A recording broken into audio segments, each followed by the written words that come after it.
queridos, bom dia. Vamos dar continuidade à nossa aula. Vou compartilhar aqui com vocês. Vamos lá, estamos ainda no capítulo 5, seres vivos, características gerais. Mas hoje a gente termina esse capítulo. Vamos lá. Alguns seres vivos, eles são capazes de se transformar, adquirindo novas características, né? Onde o ser vivo inicial, ele é totalmente diferente do final. Se pararmos para observar o ser humano, ele só faz crescer. Ele não muda muito, né? Ele continua ali com a cabeça, 2 braços, 2 pernas. Algumas características fisiológicas mudam, né? Algumas características físicas, elas mudam. Porém, eu não tenho um ser vivo totalmente diferente. Isso vai acontecer mais nos insetos. Essa transformação vai ser muito mais evidente. Como vocês podem ver aí, eu tenho o exemplo da borboleta que passa por metamorfose. Posso ter também o exemplo dos anfíbios, né? Ele começa ali com os ovos, e aí vem todo o processo dos girinos, até chegar no sapo, propriamente dito, que é totalmente diferente do ser vivo inicial. Na borboleta, e eu também tenho a lagarta. Eu vou ter essa fase aí que vocês estão vendo do casulo. A borboleta, ela fica completamente diferente da larva que foi o início dela. Tudo isso aí é chamado de ciclo de vida. Hereditariedade. Na hereditariedade, ela é uma das características essenciais do ser vivo. Então, o indivíduo, quando ele vai se reproduzir, ele transmite aos seus descendentes um código genético. Como nós aprendemos, esse material genético ele fica ali dentro da célula, né, principalmente dentro do núcleo, envolvido por uma carioteca, que é a célula eucariótica, como nós já aprendemos nas aulas anteriores. Esse código genético, esse material genético, é o que vai fazer com que os descendentes levem as características. Como vocês podem observar aí, eu tenho nessa figura a mistura do material genético. Provavelmente, um dos pais, ele era mais parecido com... Um dos pais, ele era mais parecido com esse daqui, né, que ele está mais com a coloração mais acentuada, e um dos pais provavelmente podia ser mais branquinho, né, para gerar esse tipo de filhote aqui. Os dois pais podiam ter as manchas? Podiam, né? A gente vai entrar em alguns genes recessivos. Às vezes acontece, às vezes o pai é um cachorro mais totalmente preto, a mãe também preto, e o filhote sai um filhote claro. Por quê? Aí quando você vai pesquisar ali na família, ela tinha alguns irmãos que eram claros. Aí eu vou ter um genezinho, né, no material genético recessivo, que ele só vai aparecer, né, bem raro de aparecer. Como vocês viram aqui no exemplo, nasceu muito mais filhotes com essa coloração, né? E só 2 que nasceram branquinhos. Essa característica dos descendentes, né, herdarem, isso aí é chamado de hereditariedade e é essencial nos seres vivos. Nós não nos duplicamos, né? Nós dividimos o nosso material genético e ele se mistura. Relembrando o capítulo anterior, nós mencionamos que o precursor da vida foi um coacervado. Como era formado o coacervado? Eu tenho aqui uma partícula de proteína que é envolvida por uma cápsula, uma partícula de água, e aí, com o tempo, esse coacervado ele foi ficando complexo, né? Mas, inicialmente, o coacervado ele era bem mais simples, e aí eu lembro lá da atmosfera primitiva, onde esses coacervados foram levados pela água até o oceano primitivo, que foi se desenvolvendo até dar origem aos seres vivos, bem simples no início. Essas moléculas orgânicas, elas desenvolviam uma característica muito importante ao ser vivo que já aprendemos, que é o metabolismo. Mas o que foi que aconteceu em seguida? Esse que é o processo de evolução que nós chamamos. De acordo com a evolução, esse simples ser sofreu várias transformações a fim de se adaptar ao meio. Então, toda vez que eu tiver evolução, eu vou ter adaptação. Então, os seres eles foram se mudando.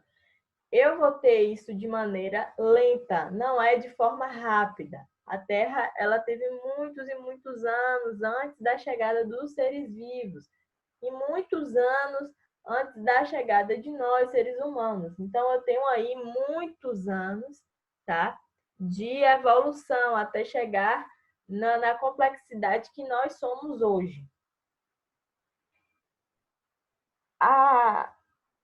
Essa evolução, desde o coacervado, com o tempo, né, foi chegando aí até a célula.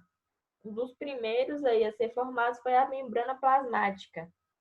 Como a gente sabe, a membrana plasmática, ela protege a célula, né? Uma membrana que envolve a célula. E também, provavelmente, eu tive aí os ácidos nucleicos, que eles são responsáveis pela reprodução, ou seja, o material genético que a gente falou.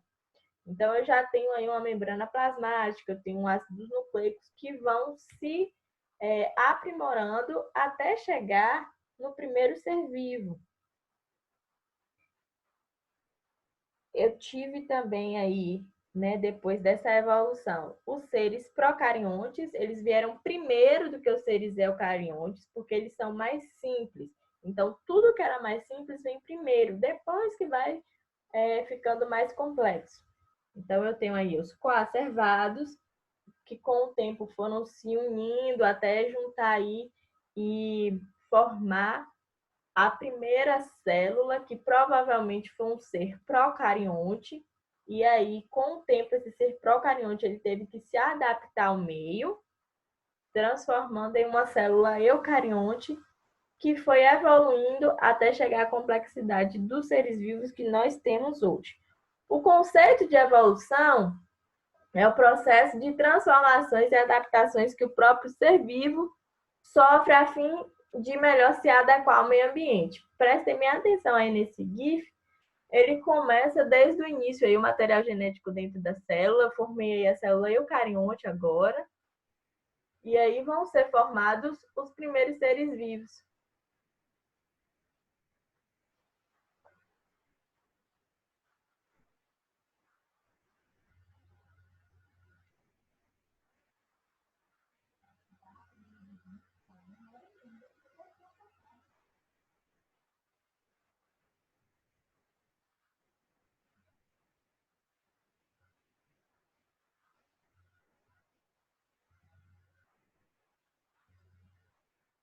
Esses são os seres mais simples no início da evolução. Aí eu vou ter os peixes aí, a formação dos peixes nos seres mais complexos.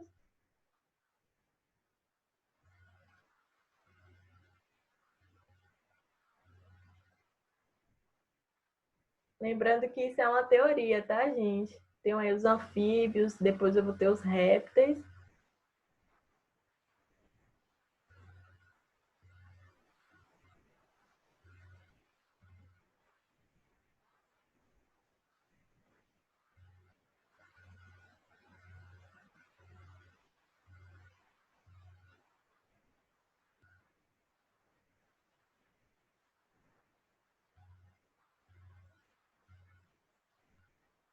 Até chegar nos mamíferos.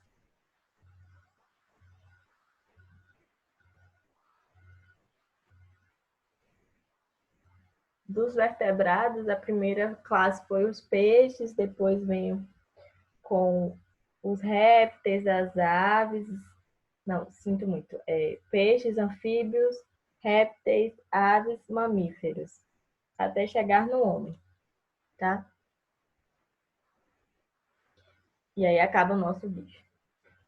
Toda vez que eu falo de evolução, eu tenho também o desaparecimento de algumas espécies, por um lado, e o surgimento de novas espécies do outro. Como vocês puderam ver aí, não no próprio GIF, eu tenho aí os dinossauros. E nós sabemos que os dinossauros foram uma espécie que foi extinta do planeta Terra. Provavelmente eles não conseguiram se adaptar ao meio e morreram. Como é que a gente sabe disso? Através dos fósseis. E aí eu tenho aqui duas teorias que são contraditórias, né? Algumas pessoas, a maioria das pessoas acredita no evolucionismo, tá? E muitas pessoas acreditam no fixismo, a teoria contrária ao evolucionismo. Então, o que o fixismo fala? O conceito do fixismo é que as espécies, elas sempre foram assim. Eu não tive aí uma evolução, como Darwin colocou, das borboletas, que elas foram ganhando aí algumas características, né, através da evolução e foram se modificando. Eu tenho a espécie inalterada durante as gerações. Essa é uma ideia contrária à evolução, chamada de fixismo. Como vocês podem ver, aqui eu tinha uma única borboleta que ela foi se evoluindo, né? Com outras cores, se adaptando ao meio. Aqui, não. O fixismo, ele acredita que sempre houve borboletas com essas características brancas, outras amareladas e outras alaranjadas. Então, sempre houve essas três espécies. O evolucionismo, não. Começa com uma espécie que vai modificando os seus descendentes. Vamos falar um pouco das teorias que tentaram explicar a evolução dos seres vivos. Eu tenho duas. Eu vou ter aí dois cientistas muito importantes, que eu vou ter Lamarck e vou ter Darwin. De um lado, eu tenho Lamarck, com a lei do uso e desuso dos caracteres adquiridos, e vou ter a teoria da seleção natural de Darwin. Gente, Lamarck, ele foi um naturalista francês que, como eu falei, foi responsável pela teoria aí da lei do uso e desuso e dos caracteres adquiridos, como vocês aprenderam na pesquisa que vocês fizeram semana passada. Lamarck, ele pegou essa teoria, já existia, porém ele aprofundou a teoria, ele embasou a teoria para que ela ficasse mais crível, mais aprimorada, tá? Como era basicamente a teoria de Lamarck? Para ele, os seres, na hora da sobrevivência ali, para que os seres pudessem sobreviver ao ambiente, eles precisavam de adaptações. Como eram essas adaptações? Alguns órgãos precisariam ser mais desenvolvidos do que outros órgãos. Esses órgãos que seriam mais desenvolvidos são aqueles que os animais utilizavam mais. Aqueles órgãos que os animais não utilizavam eram atrofiados. Aí essa característica ela ia ser repassada para os seus descendentes. Essa aqui é a lei do uso e do desuso, tá? Como vocês podem ver aí. Lembra que a gente comentou que as girafas elas foram esticando, né, os seus pescoços para elas se adaptarem ao meio ambiente. Ela foi desenvolvendo o pescoço dela, né? E aí ela foi crescendo o pescoço. Por quê? Porque na época, né, nas regiões que ela estava, não tinha aí, né, muita plantação baixa. As plantações, né, as frutas que elas precisavam comer, as plantações estavam nas árvores mais altas, então elas tinham que esticar o pescoço, então elas não iam sobreviver. Então era isso que Lamarck ele acreditava, que ela utilizou muito o pescoço, então o pescoço se desenvolveu, tá? Então vamos dar continuidade aqui. Tem também a lei da transmissão dos caracteres adquiridos, também de Lamarck. É uma continuação da lei do uso e do desuso. Na lei da transmissão dos caracteres adquiridos, os seres vivos transmitiam essas alterações para os seus descendentes. Então, as girafas conseguiram alongar os seus pescoços, então seus filhotes já nasceriam com os pescoços alongados, mas não precisariam ficar utilizando o órgão, né, desde criança até ele se desenvolver. Elas já nasceriam assim. Isso é o que diz a lei da transmissão dos caracteres, ou seja, eu transmito para os meus descendentes as características que eu precisei para sobreviver. Mais tarde, essa teoria foi refutada, justamente por causa dessa ideia dos caracteres adquiridos. A parte do uso e do desuso não foi, né, o motivo da lei de Lamarck ser refutada. Foi essa parte da transmissão dos caracteres adquiridos. Um outro exemplo, gente, são os flamingos. Como é que Lamarck defendia aí a questão dos flamingos terem esses pés mais longos? Ele acreditava que todos os flamingos eles tinham pernas curtas, né? Só que aí, nessas pernas curtas, a água começou a subir, né? O nível do mar começou a subir e os flamingos não poderiam molhar suas penas porque ficavam pesadas e dificultavam. Porém, eles continuavam precisando comer, né? E aí, o que foi acontecendo?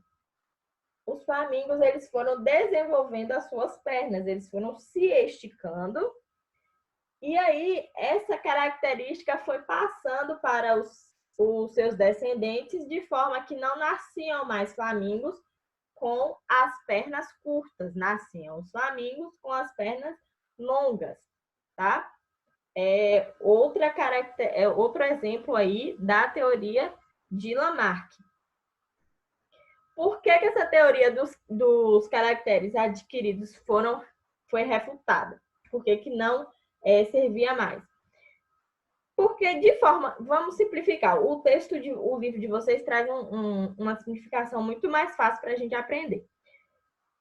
Acreditar que a gente poderia passar esses caracteres para os nossos descendentes seria mesmo que acreditar que um atleta que malhasse muito, muito, muito, o filho dele, os filhos, né, os descendentes dele já nasceriam com os músculos bem desenvolvidos, de forma que não precisasse nem malhar. E a gente sabe que nossa musculatura ela nasce normal, né? A hipertrofia vem com a musculação, as atividades físicas. Todo mundo nasce com os músculos normais. A hipertrofia ou hipotrofia vai desenvolver aí, a atrofia, no caso, vai desenvolver de acordo com os movimentos que o ser vivo faz, certo? Então, eu tenho aí a teoria de Lamarck que foi, né, refutada, ela não continuou. Aí vem Darwin, né? Charles Darwin, como a gente já aprendeu no capítulo anterior aí, ele saiu estudando as espécies, ele fez até o livro, né? Evolução das Espécies, que é um livro muito famoso, ele saiu dando nome às espécies numa viagem que ele fez. E aí, o que Darwin acreditava? Ele acreditava que a evolução das espécies era resultado de uma variabilidade de caracteres, ou seja, existia esses caracteres na natureza. Existiam girafas de pescoço curto, existiam girafas de pescoço longo. Sobrevive quem for mais apto, quem se adaptar ao ambiente, que é a lei da seleção natural. Quem aí, no caso, as girafas que tinham os pescoços curtos, elas não conseguiram sobreviver, então elas morreram. Diferente da teoria de Lamarck. Então, Darwin ele partia da ideia de que os indivíduos com características propícias, né, existiam os seres vivos que não tinham essas características. E aí, a lei da seleção natural, ela é muito aceita até hoje, tá? Essa daqui é a evolução de acordo com Darwin, como vocês podem ver. E aí entra também, gente, os dinossauros, que provavelmente eles não se adaptaram ao ambiente e acabaram morrendo, por isso que a espécie ela sumiu. Segundo a concepção científica, a evolução pela qual nós seres vivos passamos certamente continuará a ocorrer. Consequentemente, haverá mudanças nas características físicas dos seres humanos. Nós ainda temos evolução até hoje. Ela não parou. Só que, como sabemos, é um processo lento. Eu vou estar enviando para vocês um texto que fala sobre a evolução de uns pássaros. Tá? Enquanto isso, vamos fazer a atividade aí das páginas 77 da página 79. E eu vou estar esperando vocês me enviarem essas atividades. A nossa aula vai ficando por aqui.